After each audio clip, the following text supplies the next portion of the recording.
police sub inspector અને લોકરક્ષક દળ કાડરના 13,500 જેટલી જગ્યા ભરવા માટે પોલીસ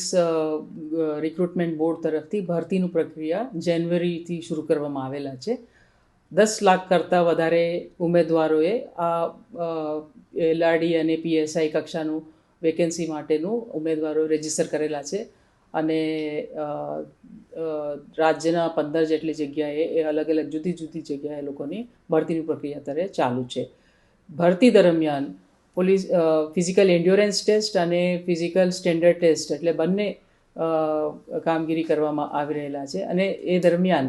દરેક તબક્કાએ વધુમાં વધુ ટેકનોલોજી વાપરીને પારદર્શિક રીતે ભરતી થાય એટલા માટે ગુજરાત પોલીસ ભરતી બોર્ડનો પ્રયાસ છે અને 0 એરર અમે ટાર્ગેટ રાખીને દરેક સેન્ટરમાં CCTV મોનિટરિંગ પણ કરવામાં આવી રહેલા છે અને તમામ પ્રક્રિયા